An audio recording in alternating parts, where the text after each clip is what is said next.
Hello, STEM Nation. Jeff here, and welcome to episode number 26 of STEM on Fire, where we interview practicing professionals in the area of science, technology, engineering, and math to help guide students interested in STEM careers.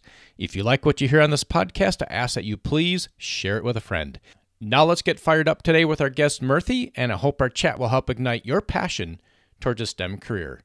Murthy earned a chemical engineering degree from the Indian Institute of Technology in Mumbai, India, a master's from the University of Toledo, and a PhD focusing on polymer composites from the University of Wisconsin-Milwaukee.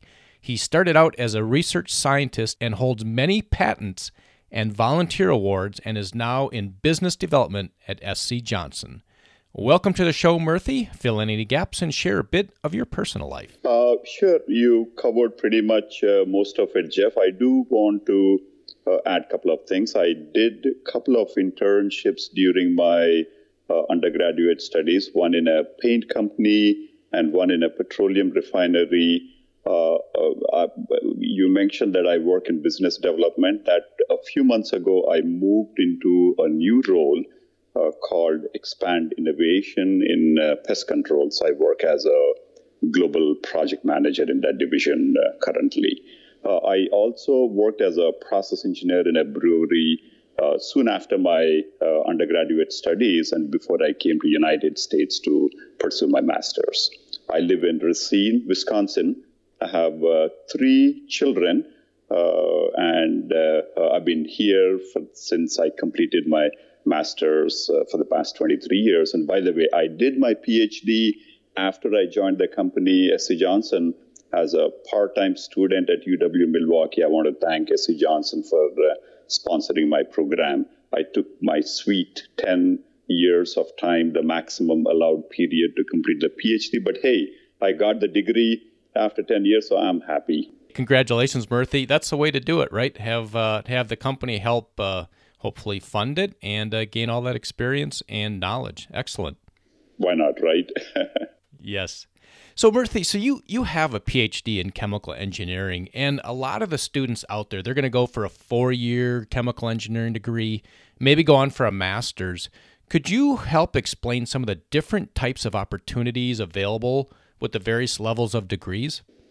Jeff, chemical engineering is such a broad field, and I don't even know where to start. I mean, you can work in whether you have a bachelor's or a master's or a PhD.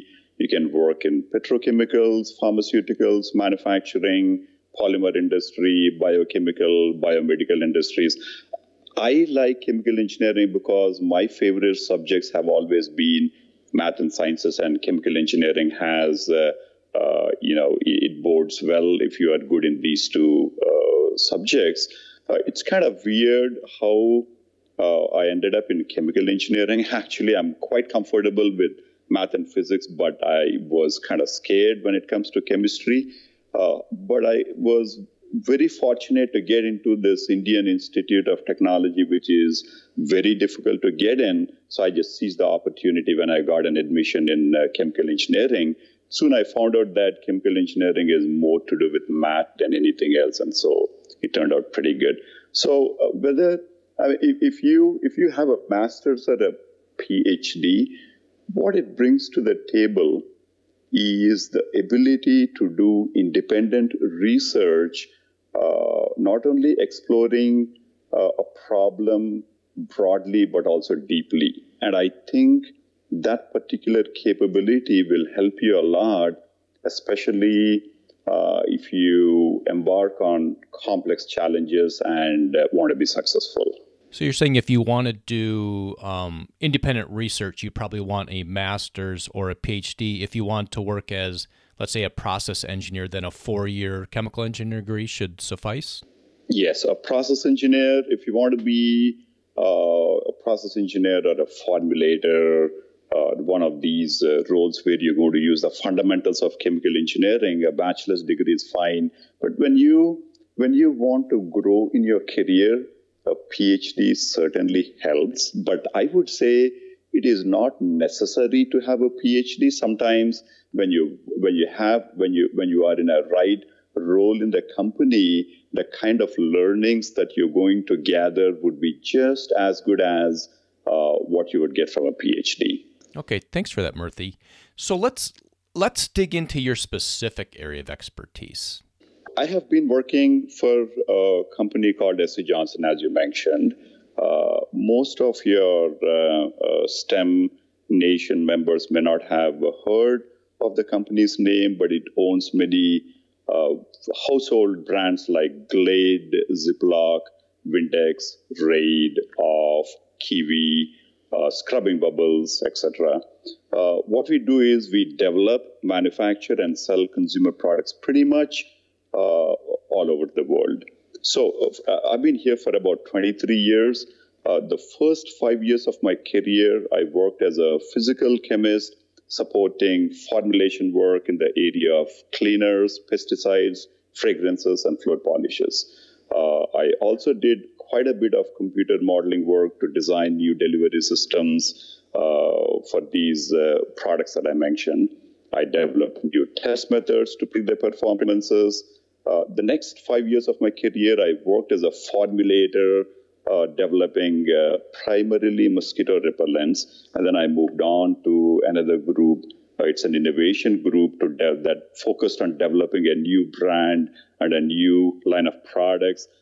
Recently, as you mentioned at the beginning, I worked in a business development group to develop a new strategy for one of our core businesses. And since then, I moved about 3 months ago into a group called Expand Innovation within the pest control category, which is a pretty important category for the company. So currently, I work as a project manager there. I consider working on pest control products as a great privilege because you get a chance to develop products that are very meaningful to the lives of hundreds of millions of people, especially for developing countries where insect-carrying diseases could significantly reduce the quality of life. I mean, just to give you an example, I grew up in India in a very average middle-income family, and I can't tell you how many sleepless nights I had to spend when I was a child, when I was going to school because of mosquitoes and other insects. I am so glad that I now get to develop products that are designed to protect people from insects and especially mosquito-borne diseases like Zika, West Nile, and dengue viruses. Yeah, that's pretty cool where you're able to actually develop products that's going to help the world. That's got to be very rewarding type of work. It is, Jeff, yes. So what would a typical day look like for you? I mean, it sounds like you've had a lot of varied experience at SC Johnson. What would your typical workday look like today? Okay. So today, as a project manager, my responsibility is to develop consumer products for almost 68 countries. But what I do on any given day, Jeff, it depends on the nature of project that I'm working on and at what stage the project is at during the course of development. For example, if the project is in ideation stage of the project, I could be interviewing consumers anywhere in the world to understand what their unmet needs are, or conduct a brainstorming session with a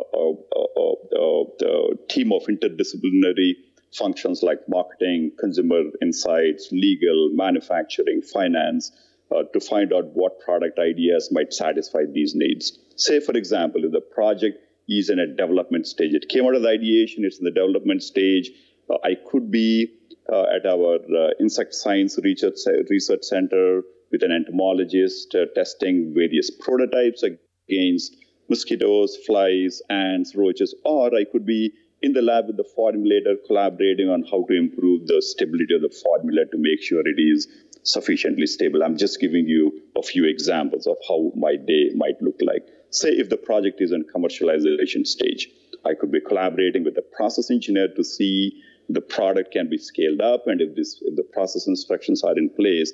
But during the entire stage of the project, doesn't matter which stage it is in, I will be dealing with not only these fields that are outside chemical engineering, marketing, consumer insights, legal and manufacturing and finance, but also technical subject matter experts like the formulators, entomologists, toxicologists, designers, process engineers, and package engineers. My as a project manager, I am responsible for tracking, in addition to the technical stuff, the budgets, capturing the risk and communicating with the stakeholders, keeping an eye on if the project is on track to deliver the profit margins. It's a very rewarding and challenging experience to work with so many functional experts, both technical and non-technical, Jeff. Thanks, Murthy, for that great overview and insights into what a real world looks like, after 23 years in your career. So if you had to pick one item about chemical engineering that really has you fired up, what would that be? Jeff, I am going to limit myself to consumer products, goods industry, because that's where my expertise is currently, and that is the industry I have been working in for the past over 2 decades. To me, Silicon Valley has changed the way humans live, literally. I mean it. Companies like Apple, Amazon, Facebook, Google, and other companies have changed our very attitudes and behaviors towards life. We begin to expect instant gratification, be it when it comes to purchasing products or entertainment or access to knowledge.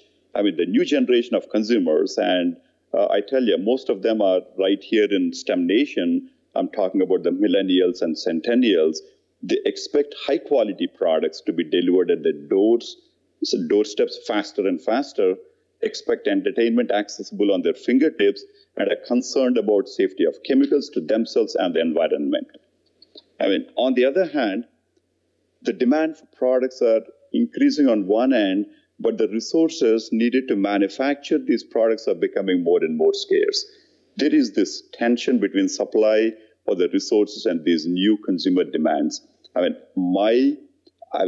I expect chemical engineering to play a significant role in being part of this solution. I think the prospects of chemical engineering when it comes to consumer goods industry are pretty promising for the next, couple of decades, I would say. Yeah, so STEM Nation, if you're looking for a career that's got some potential out there, chemical engineering allow you to go off and do formulation, move yourself into business development, program management. The sky's pretty much the limit with pretty much any STEM degree. So, Murthy, we're going to change gears here a bit and move into an aha moment you've had, something that might help our STEM Nation.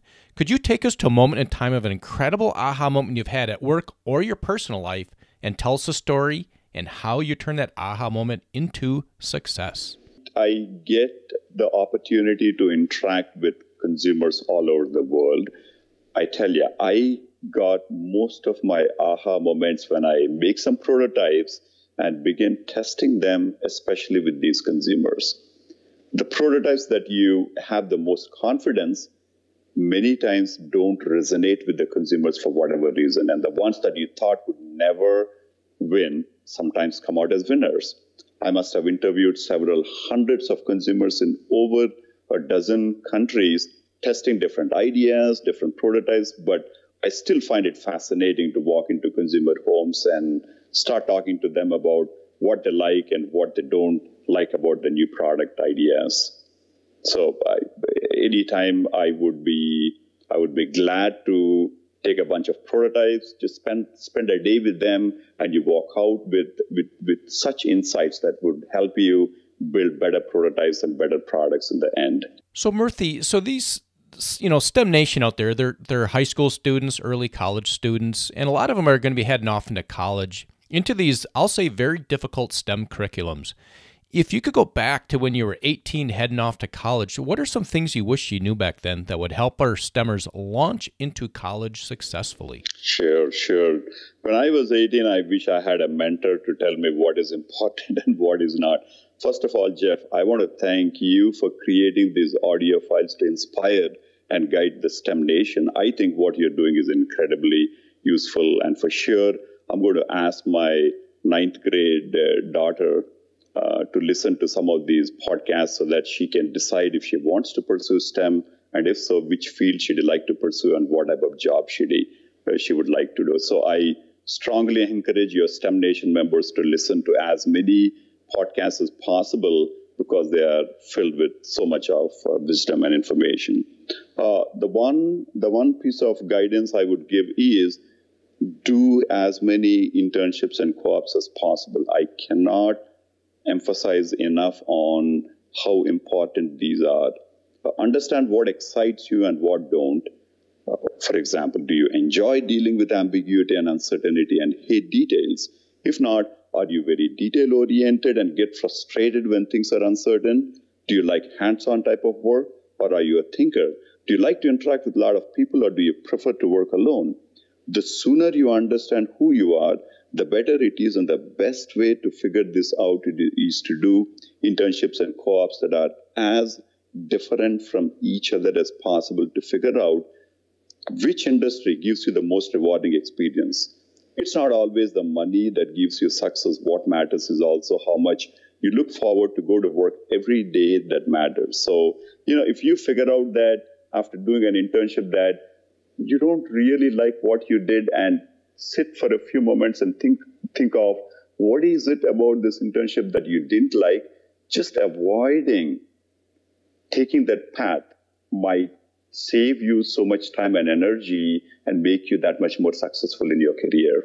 Yeah, that's one of the big values of co-ops and internships is not only finding what you like, but finding, what you don't like. Because if you go out and you take a full-time position and that's the point where you realize that you really don't like it, it's going to be a little bit more difficult to move out of that position and find a different career path. Absolutely, yes. So speaking of going off and working in a full-time position, what type of skills or attributes do you think are important for STEMers to be successful in their careers? Be open-minded, be willing to learn, be bold to take up projects that are critical to the company's strategy, especially when nobody is willing to step up. I got some of the greatest rewards because I volunteered to take up projects that others rejected for whatever reason. The second thing I want to point out is I cannot emphasize enough how important communication is when you start working. You'll be interacting with a lot of people. All these people have different backgrounds. Their expertise is different from yours, especially in STEM. They come from different countries, different cultural backgrounds, different religions, different languages. No matter how smart you are and how great the ideas you come up with, unless you learn how to interact with this diverse group of people to pitch your ideas, you won't be fully successful in your career.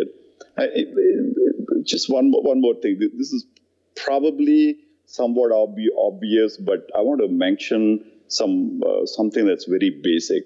And be respectful to others, have humility, stick to promises you have made to others, be kind to yourself and others. I guarantee that these values will make you look forward to go to work every day because everybody wants you to be in their team. Absolutely. You have to be genuine. And, if you make a promise, keep that promise and just, be nice to people. It's the bottom line. Just be a good human being. You said it. Yep. So we're going to take a quick pause here and thank our sponsor, Audible, who is offering a free audiobook. You can head over to STEMonFireBook.com. That's STEMOnFireBook.com. and sign up to get a free audiobook. And Murthy, we're going to head off to the lightning round. Are you ready?